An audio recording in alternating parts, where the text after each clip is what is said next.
सिद्धाणं नमो आयर्याणं नमो उवज्जायाणं नमो लोये सौवसाहुणम् एषो पञ्चणमुक्कारो सौवपावपणासनो मङ्गलाणं च सौवेशिं परमं हवै मङ्गलम् ॐ नमो हरिहन्ताणम्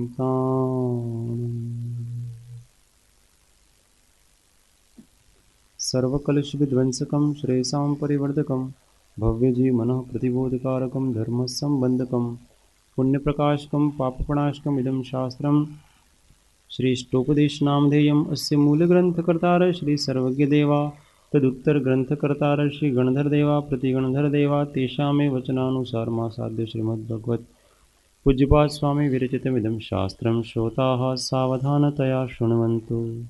मङ्गलं भगवान् वीरो मङ्गलं गौतमो गणे मङ्गलं कुन्दकुन्दाद्यो जैनधर्मोऽस्तु मङ्गलम् सर्वमङ्गल्यमाङ्गल्यं सर्वकल्याणकारकं प्रधानां सर्वधर्माणां जैनं जयतु शासनं जैनं जयतु शासनम्।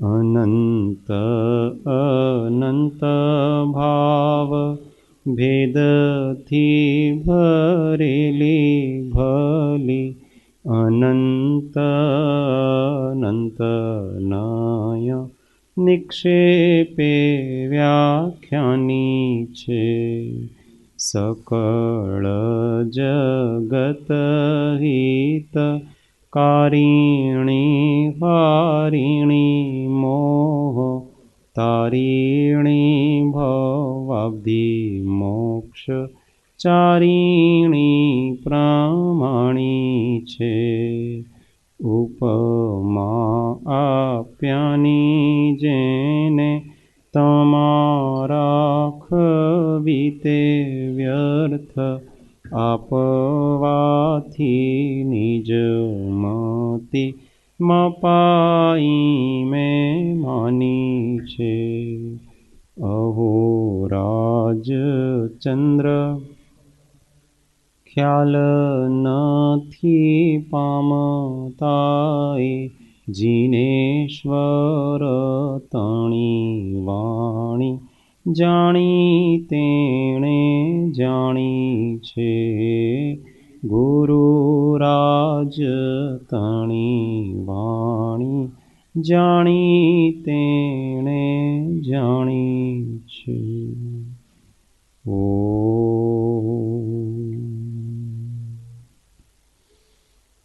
जय सद्गुरुवंदन। जय स्वाध्यायમાં શ્રી ઇષ્ટોપદેશ સત્શાસ્ત્રનો સ્વાધ્યાય ચાલે છે। શ્રીમદ પૂજ્યપાદ સ્વામી વિરચિત એક શ્લોક અહીંયાથી બોલીશ, બીજો શ્લોક બધાની સાથે બોલવાનો। યસ્ય સ્વયં સ્વભાવાપ્તિરભાવે કૃત્સ્નકર્મણઃ તસ્मै સંજ્ઞાનરૂપાય નમોસ્તુ પરમાત્મને। योग्योपादानयोगेन दृषदः स्वर्णतामता द्रव्यादिस्वादिसम्पत्तावात्मनोऽप्यात्मता मता। वरं व्रतैः पदं देवं नाव्रतैर्वतनारकं छाया तपस्थयोर्भेद प्रतिपालयतोर्महान्। यत्र भावः शिवं दत्ते द्योः कियदुर्वर्तिनि यो न यत्तासु गव्योतिं क्रोशार्धे किं ससीदति। ऋषिकजमनातङ्कं दीर्घकालोपलालितं नाके नाकोकसां सौख्यं नाके नाकोकसामिव।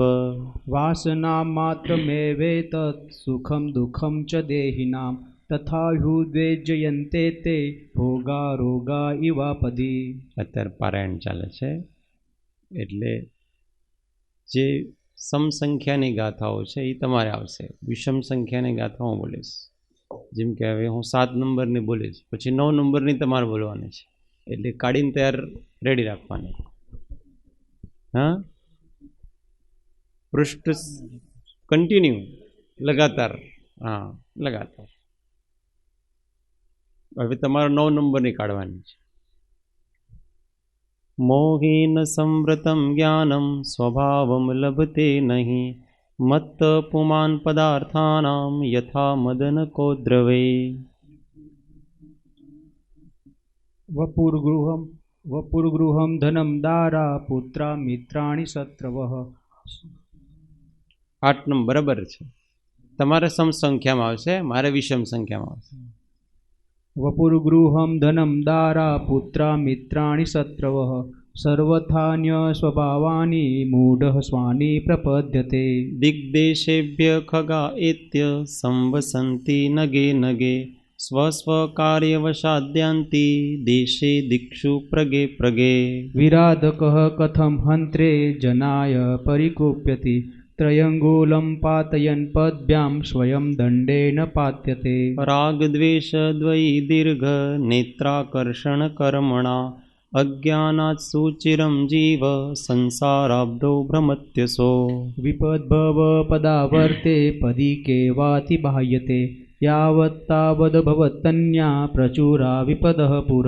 દુરર્જેના સુરક્ષેણ નશ્વરેણ ધનાદિના સ્વસ્થં મન્યો જનઃ કોપી જ્વરવાનીવ સર્પિષા. વિપત્તિમાત્મનો મૂઢઃ પરેશામીવ નેક્ષતે દહ્યમાન મૃગાકીર્ણ વનાંતરતરુસ્થવત. આયુર્વૃદ્ધિ ક્ષયોત્કર્ષ હેતું કાલસ્ય નિર્ગમં વાંછતાં ધનેનામિષ્ટં જીવિતાत् સુતરાં ધનમ. ત્યાગાય શ્રેયસે વિત્તમ અવિત્ત સંચિનોતિ યઃ સ્વશરીરં સપંકેન સ્નાસ્યામીતિ વિલંપતિ. આરંભે તાપકાન પ્રાપ્તા વત્રપ્તિ પ્રતિપાદકાન અંતે સુદુસ્ત્યજાન કામાન કામમ કહ સેવતે સુધી. ભવન્તિ પ્રાપ્ય યત્સંગમ મસૂચિની શુચિન્યપી સકાયઃ સંતતાપાય તદર્થં પ્રાર્થના વૃથા. યજ્જીવસ્યોપકારાય તદ્દેહસ્યાપકારકં યદ્દેહસ્યોપકારાય તજ્જીવસ્યાપકારકં. ઇતશ્ચિંતામણિર્દિવ્ય ઇતઃ પીણ્યાકખંડકં ધ્યાનેન ચેદુભે લભ્યે ક્વાદ્રિયન્તાં વિવેકિનઃ. સ્વસંવેદન સુવ્યક્તસ્તનુમાત્રો નિરત્યય અત્યંત સૌખ્યવાનાત્મા લોકાલોકવિલોકનઃ. સંયમ્ય કર્ણગ્રામ મેકાગ્રત્વેન ચેતસઃ આત્માનમાત્વાન ધ્યાયે આત્માનમાત્મવાન ધ્યાયે દાત્મેવાત્મીન સ્થિતિમ. અજ્ઞાનોપાસ્તિરજ્ઞાનં જ્ઞાनं જ્ઞાની સમાશ્રય દદાતિ યત્તુ યસ્યાસ્તિ સુપ્રસિદ્ધં વિદં વચઃ. પરિસહાદ્ય વિજ્ઞાસ્યા વિજ્ઞાના પરિસહાદ્ય વિજ્ઞાના દાસ્રવસ્ય નિરોધિની જાયતે ધ્યાત્મયોગેન કર્મણામાસુ નિર્જરા. કટસ્ય કર્તાહમીતિ સંબંધ સ્યાદ્વયોર્દ્વયો ધ્યાनं ધ્યેયં યદાત્મૈવ સંબંધ કીદૃશસ્તદા. બધ્યતે મુચ્યતે જીવઃ સમમો નિર્મમઃ ક્રમાत् તસ્માत् સર્વ પ્રયત્નેન નિર્મમત્વં વિચિંતયેત. એકોહમ નિર્મમઃ શુદ્ધો જ્ઞાની યોગીન્દ્રગોચર બાહ્યા સંયોગજા ભાવા મત્ત સર્વેપી સર્વથા. દુઃખ સંદોહ ભાગીત્વં સંયોગાદિહ દેહિનાં તજાત્મેયનં તત સર્વં મનોવાક્કાય કર્મભિ. ન મે મૃત્યુ કુતો ભીતિર્ન મે વ્યાધિ કુતો વ્યથા નાહં બાલો ન વૃદ્ધોહં ન યુવેતાનિ પુદ્ગલે. ભુક્તો જીતા મુહુર્મોહાન મયા સર્વેપી પુદ્ગલા ઉચ્ચિષ્ટેષ્યુવતેષ્વદ્ય મમ વિઘ્નસ્ય કા સ્પૃહા. કર્મ કર્મ હિતાબંધી જીવો જીવ હિતસ્પૃહ સ્વસ્વપ્રભાવભૂયસ્ત્વે સ્વાર્થં કો વા ન વાંછતિ. પરોપકૃતિમુત્સૃજ્ય સ્વોપકાર પરો ભવ ઉપકુર્વન પરસ્યાજ્ઞો દ્રશ્યમાનસ્ય લોકવત. ગુરૂપદેશાદભ્યાસાत् સંવિત્તે સ્વપરાંતરં જાનાતિ યઃ સ જાનાતિ મોક્ષસૌખ્યં નિરંતરમ.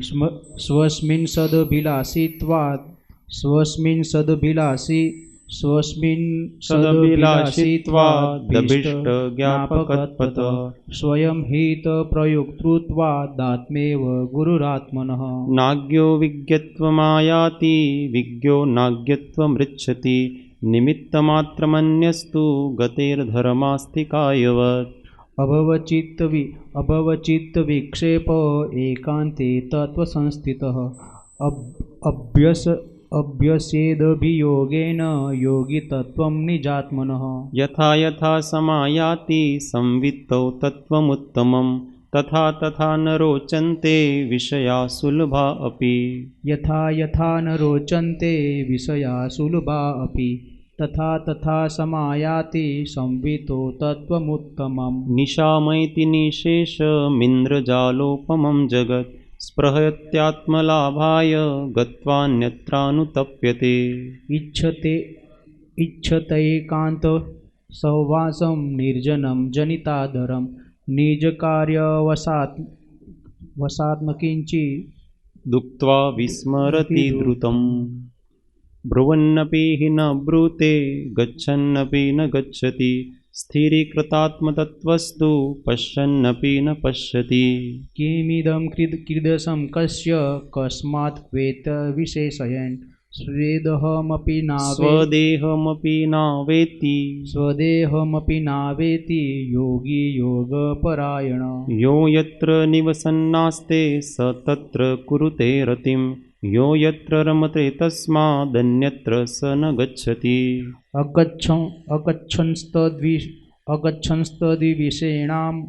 अगच्छन्स्तद्विशेषाणां मनभिज्ञश्च जायते अज्ञात तद्विशेषस्तु बध्यते न विमुच्यते परः परस्ततो दुःखमात्मैवात्मा ततः सुखम् अतएव महात्मानस्तन्निमित्तं कृतोद्यमा अविद्वान् पुद्गलद्रव्ये यो विनन्दति तस्य तत् न जातु जन्तो सामीप्यं चतुर्गतिषु मुच्यते आत्मानुष्ठाननिष्ठस्य व्यवहार बहिस्थिते जायते परमानंद कश्चिद योगेन योगिनः। यहाँ સુધી થયો તો કે हाँ आत्मानुष्ठान निष्ठस्य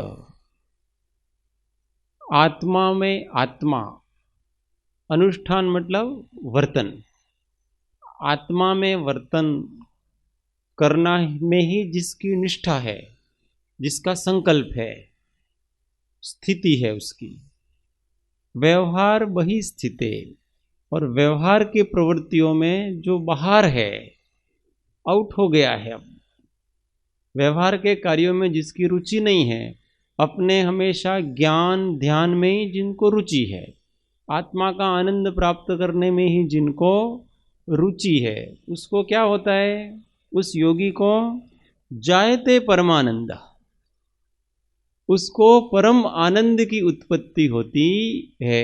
कैसा आनंद कश्चित अनिर्वचनीय कुछ कह नहीं सकते उसके बारे में हम बता नहीं सकते उसके बारे में ऐसा आनंद उस योगी को योग से उत्पन्न होता है ये वाणी का विषय नहीं है इसलिए लोग ऐसा जानते हैं बहुत से लोगों को ऐसा होता ये आंख बंद करके बैठ जाते हैं घर बार छोड़ के चले जाते हैं सब कुछ त्याग कर देते हैं जंगल में एकांत में जाके बैठ जाते हैं ये क्या करते होंगे उनके पास कुछ होता नहीं है तो उनके किस बात का सुख हो अथवा तो कोई कोई तो ऐसा कहते हैं कि ये लोग बड़े स्वार्थी होते हैं संसार में कुछ होता नहीं है उनसे इसलिए छोड़ छाड़ के चले जाते हैं अपनी अपनी सोचते हैं दूसरे की तो सोचते ही नहीं है सेवा के काम करने चाहिए परोपकार का काम करना चाहिए परिवार का भरण पोषण करना चाहिए समाज का काम करना चाहिए ये सब करना चाहिए क्या छोड़ छाड़ के चले जाते भगोड़े ऐसा विचार करते हैं लोग ऐसा सोचते हैं क्योंकि उनको पता नहीं है कि इसमें कितना आनंद है इसमें कितना सुख है उनको अभी तक क्या है कि वो व्यवहार में स्थित है उनको व्यवहार का और जगत का कर्तापना अभी तक गया ही नहीं। वो समझते हैं मैं परिवार का पालन पोषण करता हूं। मूर्ख, तू कुछ नहीं कर सकता है। सब अपने अपने कर्मों से अपने अपने भोग रहे हैं पाप और पुण्य का बल। तू क्या करता है? केवल तूने क्या किया? अपना मोह बढ़ाया, अपना राग बढ़ाया, अपना द्वेष बढ़ाया, अपना कर्तापन बढ़ाया, और कुछ नहीं किया। अच्छा करो तो भी कर्तापना बढ़ जाता है, कोई खराब करो तो भी कर्तापना बढ़ जाता है। कभी सुखी, कभी दुखी, कभी मैं गरीब हूं, कभी मैं अमीर हूं, कभी मैं मोटा हूं, कभी मैं पतला हूं, कभी मैं ये हूं, कभी वो हूं। ये सारे क्या है? अनात्मीय भाव हैं। ऐसा सोचने वाला बाहर व्यवहार में स्थित है, उसका काम नहीं है। और इन सब से उठ करके जो अपने चैतन्य में चित्त को लगाता है, सुखे दुखे लाभा लाभो जया जय, सुख में दुख में, लाभ में अलाभ में, जय में पराजय में, हर्ष में शोक में एक जैसा रहता है, जिसको दुनिया का कुछ भान ही नहीं है, ऐसा जिसका मन हो गया है, जिसको किसी के प्रति राग पैदा नहीं होता है, जिसको किसी के प्रति किंचित भी द्वेष पैदा नहीं होता है, हमेशा समस्थिति में रहता है, अपने स्वरूप में लीन, उसको परम आनंद की प्राप्ति होती है। प्राप्ति होती है मतलब उसको हमेशा परम आनंद ही रहता है, वहां उत्पन्न ही वैसे होता है। जहां राग द्वेष दोनों नहीं है वहां आनंद है, और जहां राग और द्वेष में से कोई भी एक है वहां दुख है, एकांत से दुख है। जगत का कोई भी राग ऐसा नहीं है, कोई भी प्रेम ऐसा नहीं है कि जीव को सुखी कर सके, और जगत का कोई भी द्वेष भाव ऐसा नहीं है कि जीव को सुखी कर सके।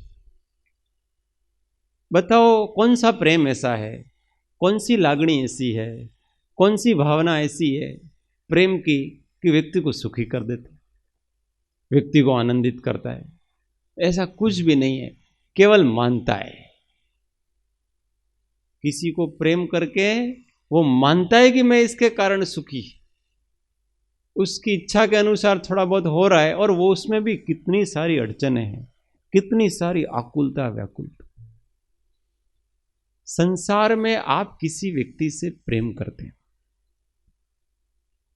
तो जैसे ही हम दूसरे से प्रेम करते हैं तो पहली बात तो उस प्रेम से उत्पन्न जो साता है, सुख है, उसके लिए आपको दूसरे के ऊपर डिपेंड रहना पड़ता है, रहना पड़ता है ना।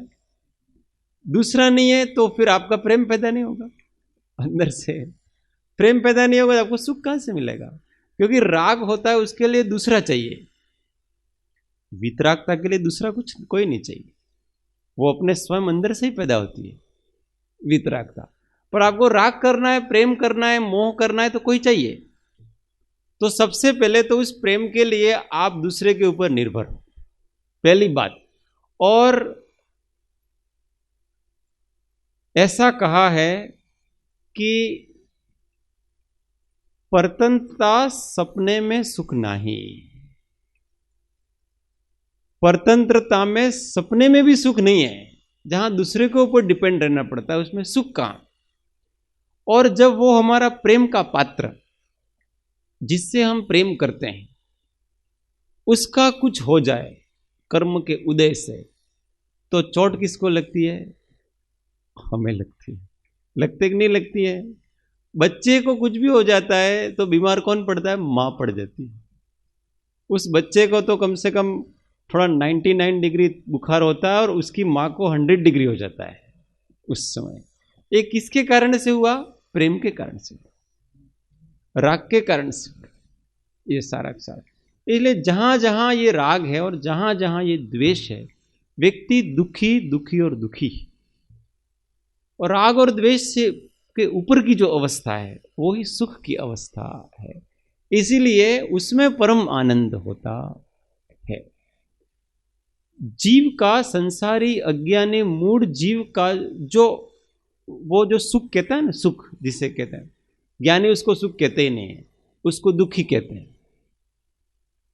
सुखाभास, अथवा थोड़े अच्छे शब्दों में कहना ना उसको तो सुखाभास ऐसा कहते हैं। बाकी तो वो दुखी है, वो हर किसी न किसी के ऊपर डिपेंड है। उसको स्वतंत्र सुख कभी नहीं होता है, पैदा ही नहीं होता है, इसलिए उसने आत्मिक सुख का स्वाद चखा ही नहीं। आत्मिक सुख का स्वाद चखा ही नहीं है, इसलिए संसार में ही सब सुखी दुखी मानता है। थोड़ी मंद कषाय हो जाती है तो दूसरे को परोपकार आदि करके सुख मान लेता है, उसमें संतुष्टि हो गई। पर वो भी पुण्य करी अमरावती पाम्यो, अंते 84 माए। अंत में तो 84 के अंदर ही उसको भटकना है। पुण्य से स्वर्ग आदि के अथवा अच्छे अच्छे सुख मिलेंगे, मान मिलेगा, प्रशंसा मिलेगी, और फूल के कुप्पा हो जाएगा। देखो मैं ऐसा करता हूँ, वैसा करता हूँ। और जब आपको सुखोपभोग की सामग्रियाँ मिलेगी, फिर उसको आप आसक्तिपूर्वक भोगोगे, फिर उसमें पाप बनेगा, और वापस आप 1 इंद्रिय 2 इंद्रिय 3 इंद्रिय 4 इंद्रिय 5 इंद्रिय में घूमोगे। तो पुण्य भी किसका कारण हो गया आपके? कोई पुण्य भी आपके आत्मा के कल्याण का कारण तो हुआ नहीं। आत्मा का कल्याण इन राग और द्वेष, पाप और पुण्य दोनों से ऊपर उठ करके विचार करने में है, और राग और द्वेष से ऊपर उठ करके उस वितराग भाव में स्थिर रहने में ही है, ज्ञान भाव में स्थिर रहने में ही आनंद है। बाकी सच्चा आनंद आप कभी भी कहीं से भी प्राप्त कर सकते हो नहीं हो। अगर ऐसे पुण्य में बहुत आनंद होता तो बड़े बड़े महात्मा पुरुष छोड़ के क्यों चले जाते? आदिनाथ भगवान की क्या कमी थी? सारे विश्व का कल्याण किया। पहले तो उन्होंने ये षटकर्म चलाए, पृथ्वी की इस सृष्टि की आदि में आदिनाथ हुए, इसलिए उनका नाम आदिनाथ है। उसके पहले कुछ जानते नहीं थे लोग, कल्प वृक्षों से सारा काम चलता था। फिर असी मसी, कृषि, वाणिज्य, शिल्प, व्याकरण, ये सब लोगों को सिखाया। सिखा करके थोड़ा बहुत पढ़ा करके कि ये सब तो करते रहेंगे। अब फिर उनको अभाव लगा कि यही करता रह जाऊंगा तो मैं अपने पूर्णत्व को प्राप्त करूं, और फिर वो छोड़ के गए। महावीर को क्या कमी थी? बुद्ध को क्या कमी थी? इन सबको कोई कमी नहीं थी। उनके पास सारी साधन सुविधाएं थी, परंतु आत्मिक आनंद नहीं था। किसी के ऊपर डिपेंड रहने वाला था, और वो कब तक? दूसरा है तब तक। दूसरा चला गया तो उसके साथ अपनी खुशी भी चली जाती है। इसलिए दूसरे को न तो अपने सुख का कारण बनाओ और न अपने दुख का कारण बनाओ। पर तो पर छे दुख रूप, आत्मा थी सुख थाय। महापुरुषो उद्यम करे, आत्मार्थे मन लाए। ऐसा 45 नंबर की गाथा में ऐसा कहा था। इसलिए वो एक विशिष्ट प्रकार का आनंद है। उस आनंद का एक सेकंड के लिए भी कभी जिसको आता है ना, रति एक तन में संचरे, सब तन कंचन, सब घट कंचन होए।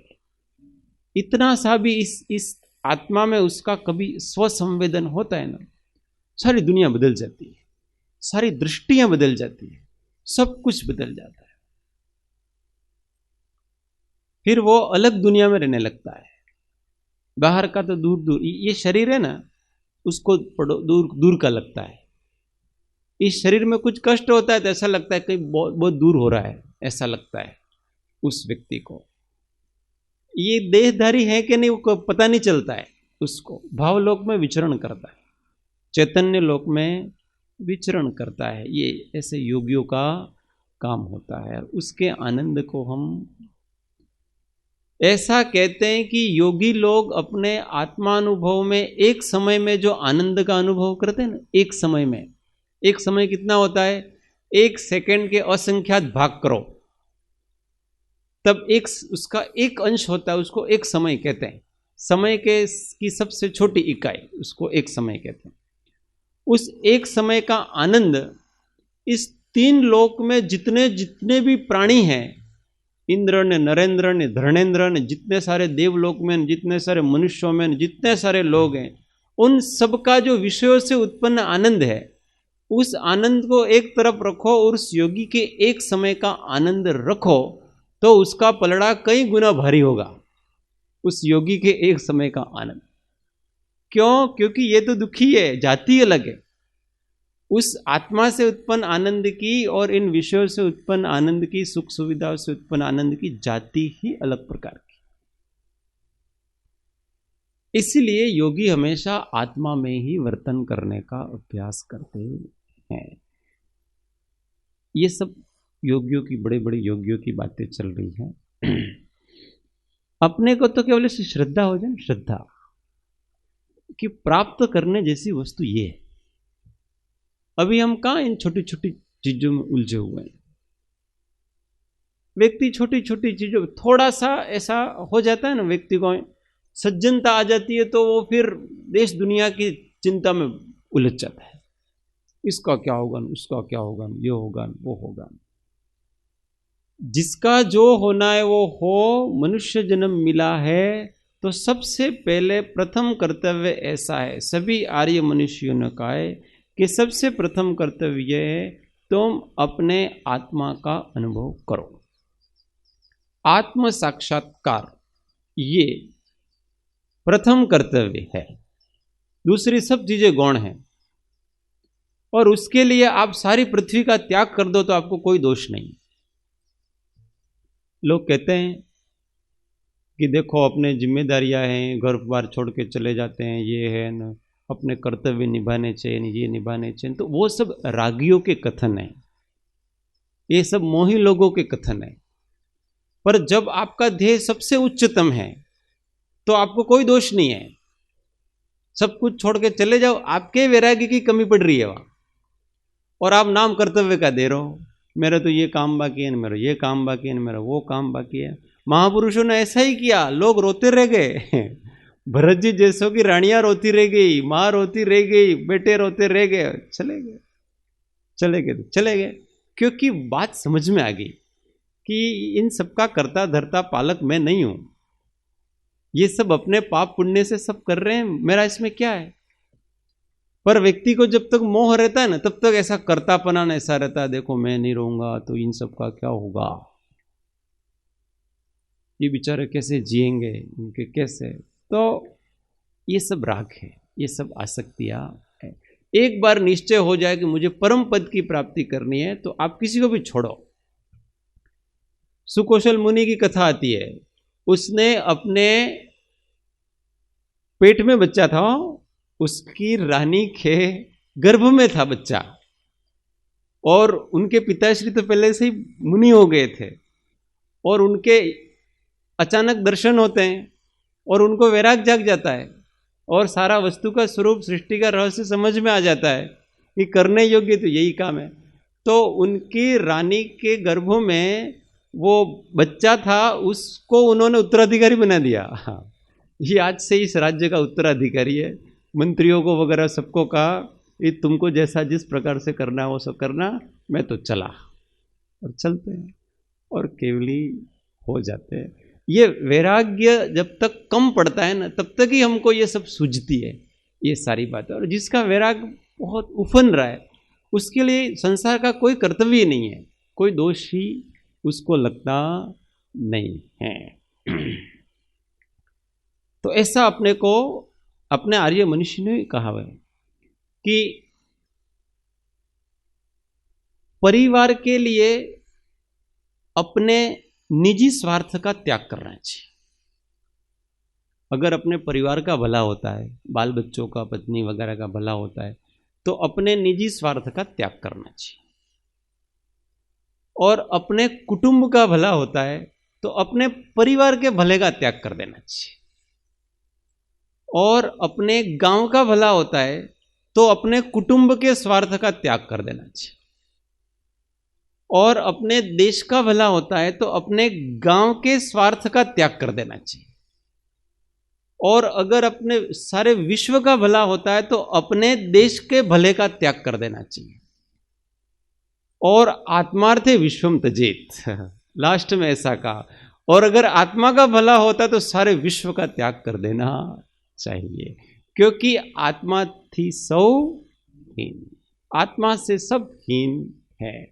उसके भले के लिए आप सारे दुनिया को भी त्याग कर दो तो भी आपको कोई दोष नहीं है, कोई कर्तव्य आपके बाकी रहता, क्योंकि वही कर्तव्य है। बाकी कर्तव्य तो आपने ओढ़े हैं यहाँ आकर के, संसार में आकर के उपाधियों के कारण से कर्म के मुख्य कर्तव्य तो वही था अपना, उसको तो हम भूल गए और बाकी कर्तव्यों को प्रधानता दे दी।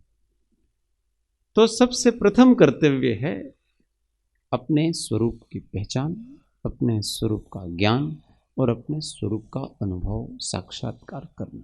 ये काम हो जाए, इसके बाद दूसरे पचड़ों में पढ़ना, नहीं तो दूसरे पचड़ों में पढ़ने जैसा नहीं है। और इस काम को करते करते अपने दूसरा काम थोड़ा सहज होता हो तो ठीक है, मैं मेरी साधना कर रहा हूँ और उसमें आपका भी भला हो तो हमारे साथ रहो, नो प्रॉब्लम, हमको कोई दिक्कत नहीं है। ऐसे सत्संगी वगैरह मिल जाए तो ठीक है, नहीं मिले तो भी ठीक है। इसमें क्या, इस मार्ग पे चलने के लिए पहला चलने वाला तो अकेला ही चलता है। सत्य के मार्ग पर, श्रेय के मार्ग पर नायक प्रथम अकेला चलता है और बाद में फिर उसके जैसे रुचि वाले थोड़े बहुत इकट्ठे हो जाते हैं। हो गए तो हो गए, नहीं हुए तो भी कोई बात नहीं है, अपने तो एकला चालो। और अपनी रुचि वाले कभी भी डिस्टर्ब नहीं करते। एक रुचि वाले होते हैं ना, वो कभी किसी को विघ्न, विपरीत रुचि वाला ही हमेशा डिस्टर्ब करता है। तो सत्संगी हो तो कोई दिक्कत नहीं, पर उसमें भी बहुत राग नहीं करना, उसमें भी एकदम वैराग्यपूर्ण दृष्टि से ही रहना। राग तो किसी में करने जैसा है नहीं, ऐसा कहते। और ऐसी अवस्था वाले की कोई अनिर्वचनीय आनंद की उत्पत्ति। जायते परमानंद कश्चित योगेन योगी, ऐसे आनंद को प्राप्त करने का उद्यम करना चाहिए। अब आगे कहते हैं, ऐसा जो आत्मा का आनंद आता है, वो आनंद क्या काम करता है, उसका कार्य क्या है, वो बताते हैं।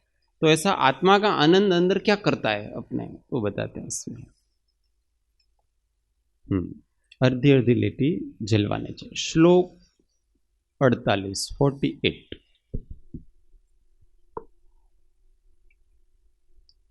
आनंदो निर्दहत्युद्धम, आनंदो निर्दहत्युद्धम, कर्मेन्धनमनारतम, कर्मेन्धनमनारतम, न चासो खिद्यते योगी, न चासो खिद्यते योगी, बहिर्दुःखेष्वचेतनः, बहिर्दुःखैश्चेतनः।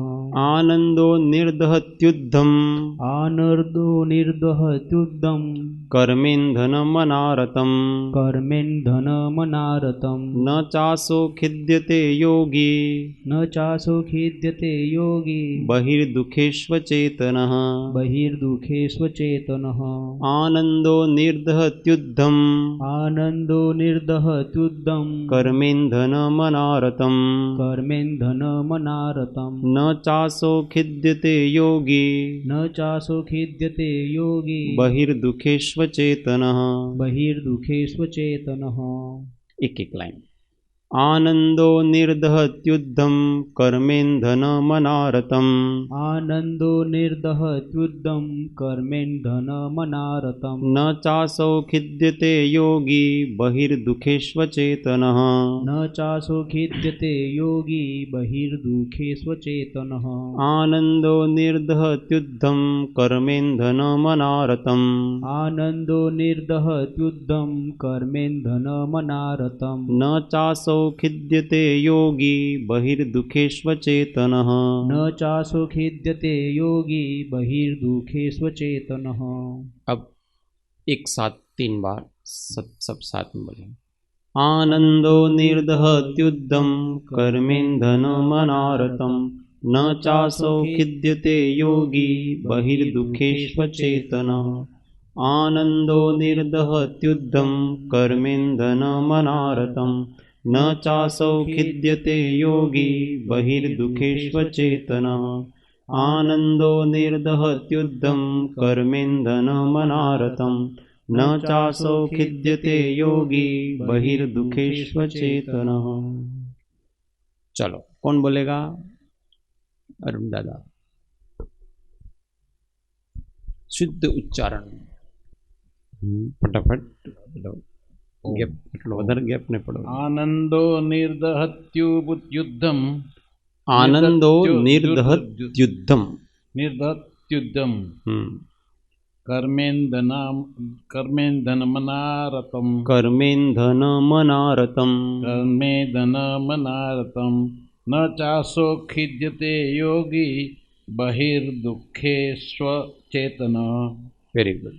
न चासो खिद्यते योगी बहिर्दुःखेष्वचेतन। चलो बीजू कौन बोल से? गुप्ता जी।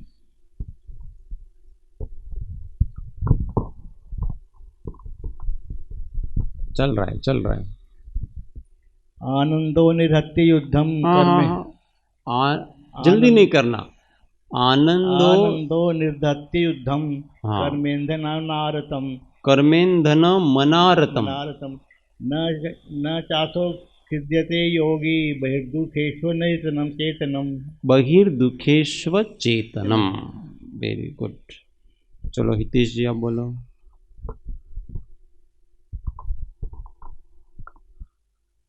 તમે બોલશો રેખાબેન? હા માઇક લઈ લો, अब बोलो।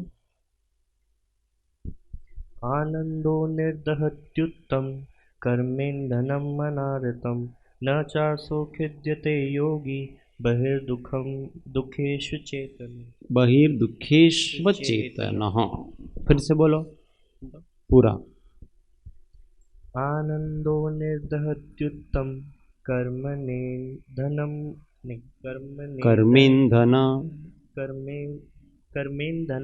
मनारतम।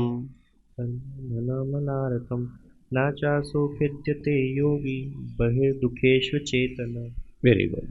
हाँ रेखाबेन। आनंदो निर्दहत्युत्तम कर्मेन्धनमनारतं न चासो खिद्यते योगी बहिर्दुःखेषु चेतन। Very good. चलो दीपाली बेन તમે બોલશો?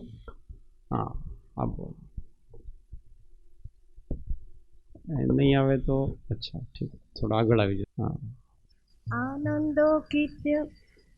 आनंदो निर्दहत्युत्तम कर्मेन्धनम मनारतं वेरी गुड। चासो खिद्यते योगी बहिर्दुःखेषु चेतन। Very good. अर्थ अब कहते हैं कि वो आनंद क्या करता है। तो आनंदो वह आनंद निर्दहत्युद्धम।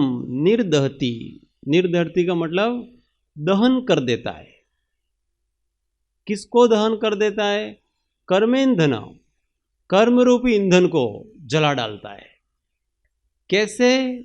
उद्धम, प्रचुर, बहुत सारे कर्म रूपी ईंधन को वो जला डालता है। और कब तक जला डालता है? अनारतम, लगातार। जब तक वो आनंद चलता है तब तक वो कर्म जलते रहते हैं अंदर। पहला काम तो ये हो गया। दूसरा, उस आनंद के समय न चासो खिद्यते योगी बहिर्दुःखेषु चेतनम। उस समय योगी न खिद्यते बहिर्दुःखेषु चेतनम, बाहर के दुखों से खेद को प्राप्त नहीं होता है। क्यों? क्योंकि अचेतनम, बाहर के दुखों का वो अजानकार हो जाता है। बाहर की कितनी भी तकलीफ आती हैं, उपसर्ग अथवा परिचय आते हैं, तो उनको वो जानता नहीं है, अचेतन जैसा हो जाता है, कुछ भी पता पड़ता नहीं है। इसलिए बाहर के दुखों में किसी प्रकार का उनको खेद होता नहीं है, खेद नहीं होता है, और वो अपने परम आनंद में रहता है। समझ में आ गया कौन से दो काम करता है वो आनंद? आत्मा का आनंद। पहला तो प्रचुर कर्म रूपी ईंधन को वो लगातार जलाता रहता है, और बाहर से आए हुए परिश और उपसर्गों में उसका उपयोग नहीं जानने से वो किसी भी प्रकार से खेद खिन्न होता नहीं है, दुखी जरा भी होता नहीं है। ऐसा यह आत्मा का आनंद होता है। कर्म किससे जलते हैं? ऐसे आत्मा में स्थित रहने से अंदर के कर्म अपने आप जलते हैं। वो आ करके कर्मों की उदीर्णा होती है। कैसे होती है बताएं? जैसे रात को दीपक जलाते हैं और आसपास जितने भी कीट पतंगे हैं वो उस ज्योति में आकर के अपने आप आकर के गिरते हैं। वैसे ही अपनी सत्ता में जो जो भी कर्म पड़े हुए हैं आत्मसत्ता में बहुत काल से हमने इकट्ठे कर रखे थे, तो वो जो पवित्र भाव है, प्रसन्न आनंद का भाव है, उस आनंद भाव के कारण से वो कर्म आत्मा से उस सत्ता से उखड़ उखड़ करके वो अपने उस उदयावली में गिर करके नष्ट हो करके चले जाते हैं। देखो कर्म कैसे जाते हैं, उसका एक साइंस है कि प्रत्येक समय कर्म का उदय होता है। उदय किसका होगा? जो उदयावली में आता है उसका उदय होगा। उदयावली के बाहर है वो सत्तागत कर्म कहलाते हैं। अपने आत्मा में तो बहुत से जन्मों के कर्म अभी सत्ता में पड़े हुए हैं, पर उदय किसका होगा? जो उदयावली में है। ये उदयावली क्या कहलाती है? एक आंवली काल होता है, उस आंवली काल में उदय में आने वाले कर्मों को उदयावली कहते हैं। आंवली काल कितना होता है? तो 1 सेकंड का भी असंख्यातवा भाग वो आंवली काल होता है, छोटा सा काल होता है। असंख्यात अनंत समयों का एक आंवली काल होता है। तो उस आंवली काल में जो उसमें आगे उदयावली में आगे वो कर्म निकल जाते हैं, वो उदय में आते हैं। अभी जो जो कर्म अपने उदय में आ रहे हैं ना, वो पहले उस आंवली काल में आते हैं, उतने काल में आ गए, फिर उसका उदय होगा। फिर सत्ता में है वो फिर दूसरे आंवली काल में आएंगे, फिर उनका उदय होगा। ऐसे उधर से आते जाते हैं और निकलते जाते हैं, आते जाते हैं निकलते जाते हैं, ऐसे। तो जब ये योगी जब वैसे तो अपना निर्जरा निरंतर हो रही है, परंतु अकाम निर्जरा होती है सामान्य जीव की। एक कर्म उदयावली में आता है, अपना काल पूरा करके आता है। जो समय निश्चित किया था उस समय पे उदय में आता है और आ करके वैसे भाव कराता है, और वैसे भाव करा करके फिर नए कर्म बंधा करके चला जाता है। तो अनादि काल से जीव की ऐसी निर्जरा तो अनंत काल में हुई है कि पहले कोई ऐसा भाव किया राग अथवा द्वेष का, उससे कर्म बंधा, फिर उस कर्म का समय पूरा हो गया, फिर वो उदय में आया, आकर के जैसे ही उदय में आता है तो वैसा ही भाव नया होता है, फिर उससे नया कर्म बनता है और पुराना चला जाता है। ये तो अनादिकाल से चल रहा है। जैसे हमने किसी एक समय क्रोध किया तो उस क्रोध के कारण से हमारे कर्म बन गए, प्रति समय अनंत कर्म बनते हैं। अब वो क्रोध के संस्कार अंदर आत्मा में स्थिर हो गए, द्रव्य कर्म के रूप में सत्ता में चिपक गए वो क्रोध के संस्कार। अब वो समय पाकर के उदय में आते हैं, उनका समय पूरा हो गया। अब वो क्रोध है वो किसी निमित्त को पाकर के वापस उदय में आएगा आपके, और फिर से वो क्रोध कराएगा।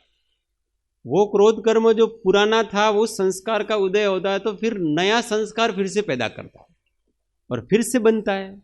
ऐसा करते करते करते करते अनादिकाल से जीव इस चक्कर में घूमता है।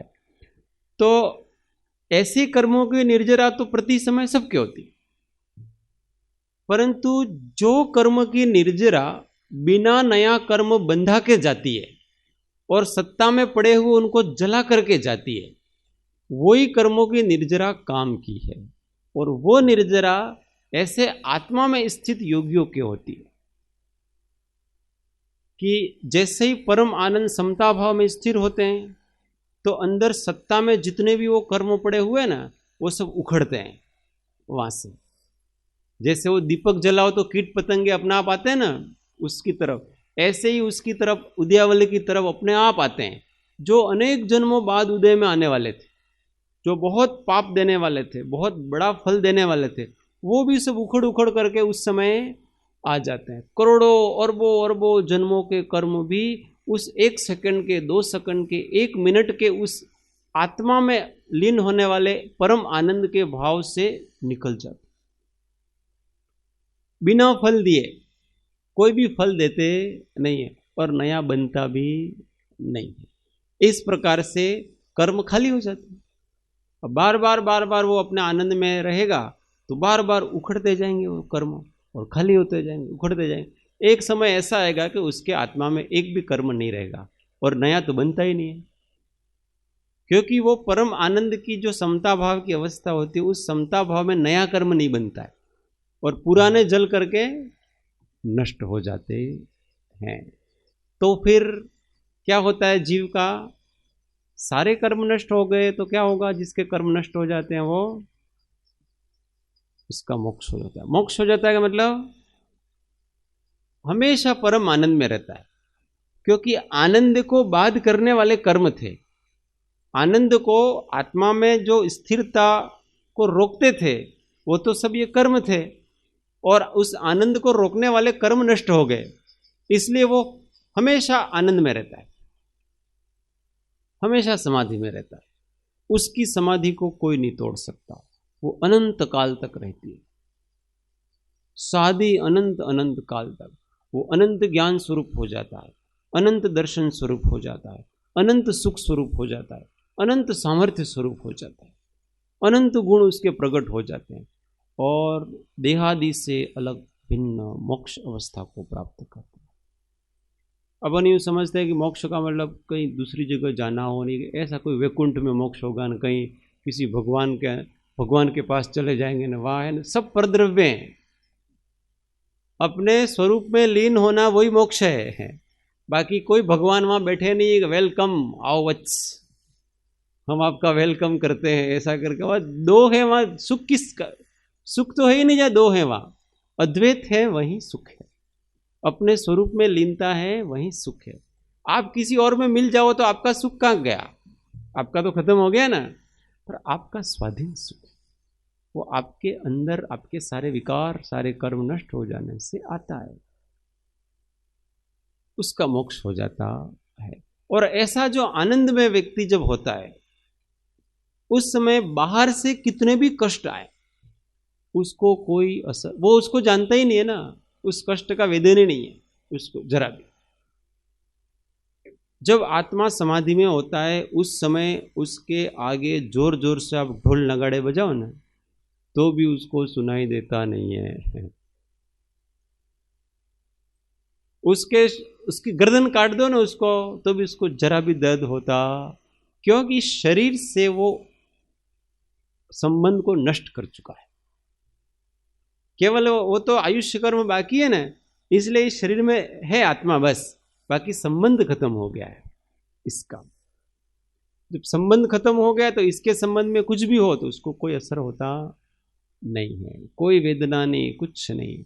एक प्रकार से समाधि में स्थित जो जीव होता है ना, उसको अगर डॉक्टर चेक करें, डॉक्टर, तो उसकी नाड़ी थम गई होती है, वो इसको मृत घोषित कर देगा, ये व्यक्ति मर गया है। क्यों? क्योंकि जब स्वरूप में लीन होता है उस समय शरीर भी इतना स्थिर हो जाता है, श्वास भी इतनी स्थिर हो जाती है कि वो स्थूल रूप से डॉक्टर के उस एपरेटर्स में आती ही नहीं है। श्वास है नहीं है ऐसा नहीं है, पर वो इतनी सूक्ष्म हो जाती है कि उस श्वास को ये डॉक्टर का उपकरण पकड़ नहीं सकता है, उसकी गति को, तो वो मृत घोषित कर देता है, ये आदमी मर गया लगता है। परंतु वो परम आनंद में स्थित, ऐसी अवस्था है वो योगियों को प्राप्त होती है, और वो अनिर्वचनीय अवस्था है। वैसे भी हम जब आत्मा का स्मरण मात्र करते हैं तो भी बाहर के दुख तो भाग जाते हैं। हमको किसी के ऊपर बड़ा क्रोध आ रहा है और उस समय हमको आत्मा याद आ गया, तो क्या होगा? अरे यार, ये मैं क्या कर रहा हूं? आत्मा का स्वभाव क्या है? आत्मा का स्वभाव सहज, ज्ञाता, दृष्टा, साक्षीवत रहना। तुम्हें क्रोध क्यों कर रहा हूं? ये तो आत्मा का विकार है, और विकार से तो मेरे नए कर्म बनेंगे, सामने वाले का नुकसान, मेरा भी नुकसान, परंपरा से और कर्म बंध, तो मैं क्यों कर रहा हूं? जैसे ही स्वभाव याद आता है तो व्यक्ति एकदम ठहर जाता है। कोई अपनी निंदा कर रहा है और अपने को आत्मा याद आ गया। आत्मा का क्या काम? सहज शांत ज्ञाता दृष्टा रहना। वो शब्द कान में पढ़ रहे हैं तो पढ़ रहे हैं, क्या बात है, ज्ञाता दृष्टा। वो बोल रहा है। आत्मा अरूपी है, उसको कहाँ शब्द लगेंगे, शब्द रूपी है, आत्मा अरूपी है, उसको कहाँ, आपके शरीर को भी नहीं लग रहे हो तो आत्मा को कहाँ से लगेंगे। वो आत्मा सहज ज्ञाता दृष्टा है, वो शब्द को जानता है,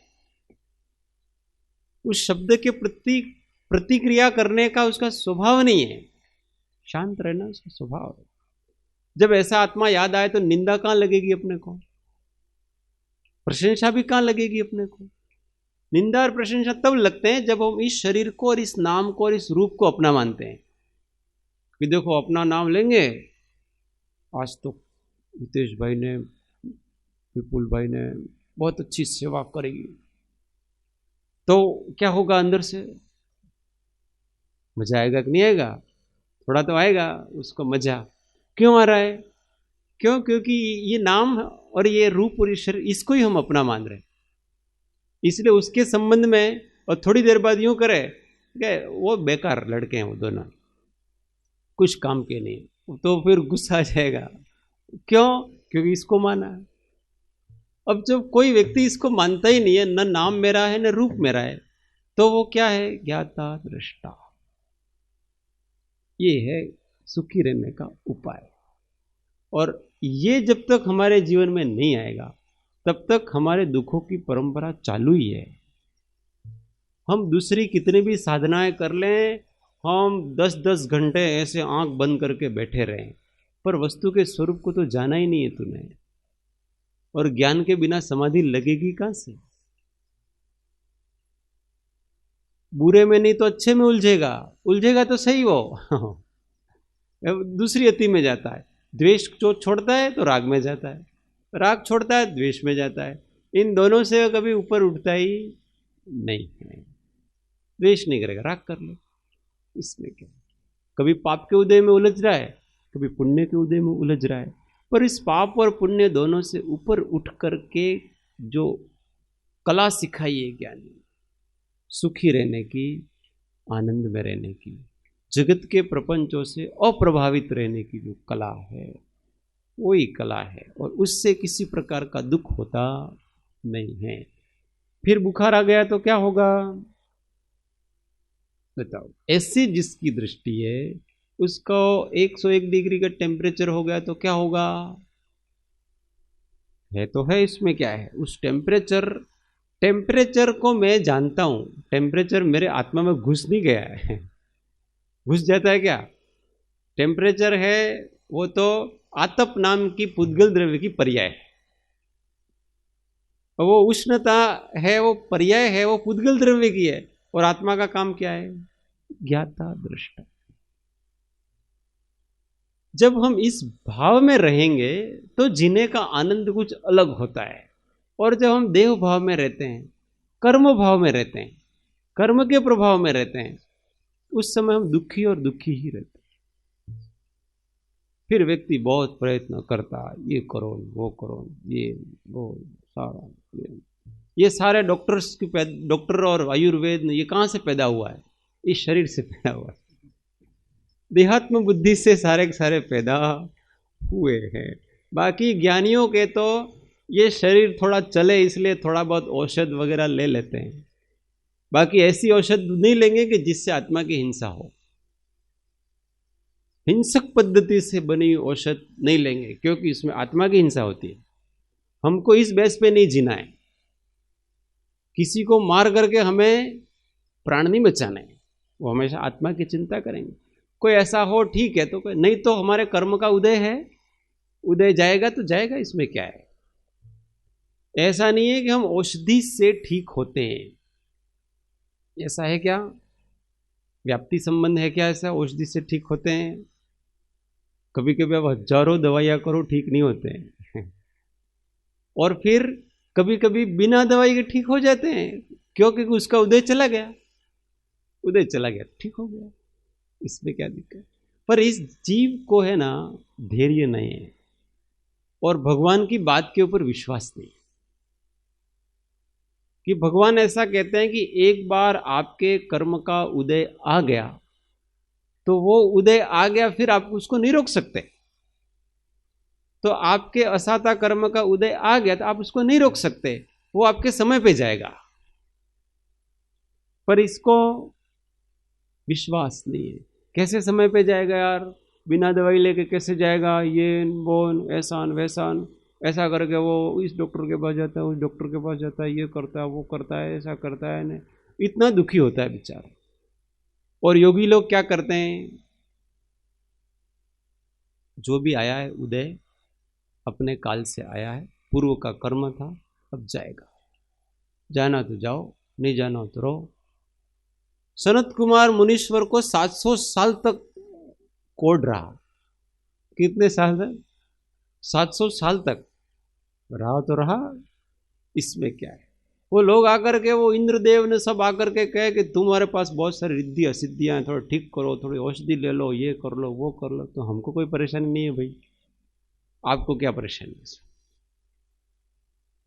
हमारा आत्मा सुखी है, हम अपने स्वभाव में हैं, शरीर अपने स्वभाव में है, शरीर का स्वभाव ही है शर, श्रियंते यदि शर, जो हमेशा क्षीण होता रहता है ना, उसी का नाम शरीर कहलाता है। वो तो जाएगा ही जाएगा। ऐसे आनंद में रहते हैं जीव, दुखी नहीं रहते हैं। कोई भी कष्ट आ गया, या ये तो शरीर की बात छोड़ो, अपने दूसरे के ऊपर कष्ट आ गया ना, अपने परिवारजनों, तो भी दुखी हो जाता है। अरे दूसरे की बात तो और सो को, ऐसे ही डर डर के ही रहता है आदमी, तत्व ज्ञान नहीं है। इसलिए जगत में अगर सुखी रहना है तो तत्व ज्ञान की प्राप्ति करो, उसके लिए तत्व ज्ञानियों के पास रहो, दृढ़ संकल्पवान पुरुषों के पास रहो, जिनके जीवन में समता भाव है।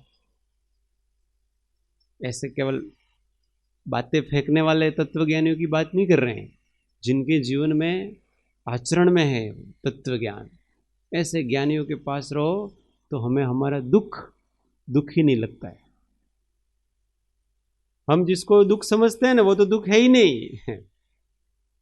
पर हमको अंदाज नहीं है, हमसे अपने से ऊंचे वाले के पास अपन जाते ही नहीं है कभी, तो हमको हमारे दुख इतने बड़े बड़े दुख लगते हैं, और सामने वाला उन दुखों को गिनता ही नहीं है।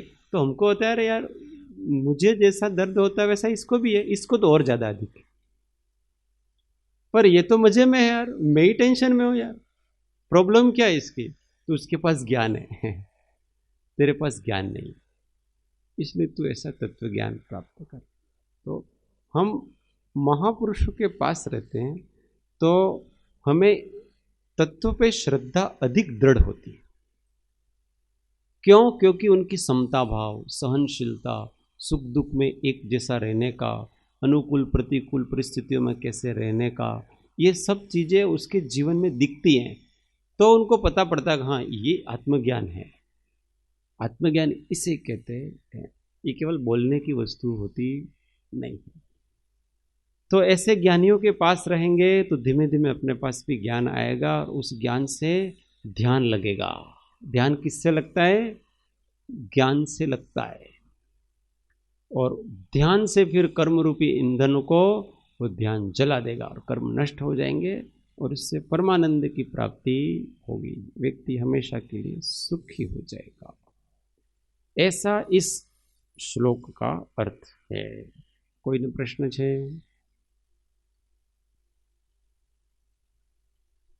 बराबर, બધાને બેસી ગયો અંદર?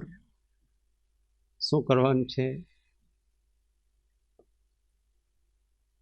दुनिया को नाटक की तरह ही जियो। बहुत अधिक संसार के प्रसंगों में गंभीर होने की आवश्यकता नहीं, और वास्तव में समझो नहीं, वास्तव में ही नाटक है। ये कर्म परिणाम नाम का एक राजा है, और काल परिणति नाम की उसकी एक रानी है, और ये दोनों नाटक कराते हैं। इस जीव को नाटक कराते हैं सारे, और वो बड़े मजे से नाटक देखते हैं। और इस जीव को कभी तो मनुष्य के रूप में पात्र कराते हैं, न कभी वो देव के रूप में पात्रता देते हैं, न कभी इसके रूप में देते हैं, न कभी कोई घोड़ा बनाते हैं, न कभी वो हाथी बनाते हैं, कभी क्या बनाते हैं, न कभी क्या करते हैं, ये सब करते रहते हैं वो। और वो राजा रानी दोनों सिंहासन पे बैठ के मजे लेते हैं उसके। तो अब अपन उनके मजे को किरकिरे कर ले कि कितना भी कर्म परिणाम हो और तेरी काल की परिणति कैसी भी हो, कर्म की परिणति, अब मैं तुझे नाटक कराऊंगा, कर्म को नाटक कराएंगे। अब हमने बहुत नाच लिया, अब तुम नाचो, अब हमारे सामने तुम गिड़गिड़ाओगे, मैं तुमसे प्रभावित नहीं। कितना भी प्रबल उदय आ जाए, क्या कर लोगे तुम मेरा? तुम मेरे प्रदेशों में पैदा नहीं होते हो, कर्म का प्रदेश अलग, मेरा प्रदेश अलग, मेरा स्वभाव अलग, तुम्हारा स्वभाव अलग, मेरी जाति अलग, तुम्हारी जाति अलग। क्या कर लोगे तुम मेरा? क्या बिगाड़ लोगे? ऐसी शूरवीरता ला करके उस कर्मों को फिर तो भाग जाएगा। ये छोटे लोग होते हैं, नीच लोग। जब तक आप उनसे डरते हो तब तक वो आपको डराते रहते हैं। और ये कर्म नीच हैं, दुष्ट हैं। ये आप जितना डरते रहेंगे उनसे, वो डराते रहेंगे अपने को। और आप उनको एक बार हुंकार करो तो वो भाग जाएगा तुरंत। इसलिए आत्मा एक बार अपने सिंहत्व को जगाता है तो ये सारे गिदड़ हैं वो सब चले जाते हैं। एक बार ज्ञान की किरण को जगाओ अंदर से, सब कुछ नष्ट हो जाएगा, तितर बितर हो जाएगा। अनादिकाल से इकट्ठे किए हुए कर्मों को 2 घड़ी का आत्मज्ञान, 2 घड़ी की समाधि नष्ट कर देती है सबको। ऐसा आत्मज्ञान में, समाधि में इतनी ताकत होती है। ये मनुष्य जीवन मिला है तो इसके लिए ज्यादा समय निकालें। हमारी प्राथमिकता इसके लिए होने, दूसरों के लिए हम बहुत समय निकालते हैं, दूसरे काम धंधों के लिए। प्रायोरिटी तय करें अपन कि प्रथम ये कर लेना, बाकी सब ठीक है, होगा तो होगा। किसी के भी संसार के काम कभी पूरे नहीं हुए, कभी होंगे भी नहीं।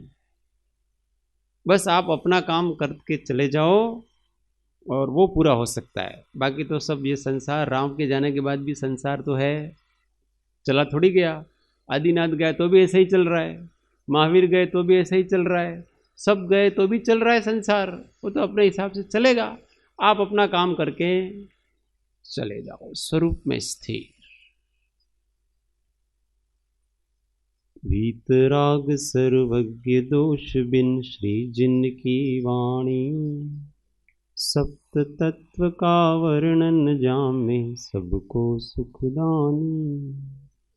इनका चितवन बार बार कर श्रद्धा और धरना, मंगत इसी जतन ते एक दिन भवसागर तरना। मंगत इसी जतन ते एक दिन भवसागर तरना। जावाणी के ज्ञान से सूझे लो कालो, सुवाणी मस्तक नमो सदा देत हूँ धो। ये जिन वाणी भारती तो ही जपो दिन रैन, जो तेरा शरणा लगे सो पावे सुख चैन। देहु भजु अरिहंत को गुरु से वो निर्ग्रन, दया धर्म पालो सदा यही मोक्ष का पंथ। 9 नमस्कार महामंत्र। आत्म अनुसंधान।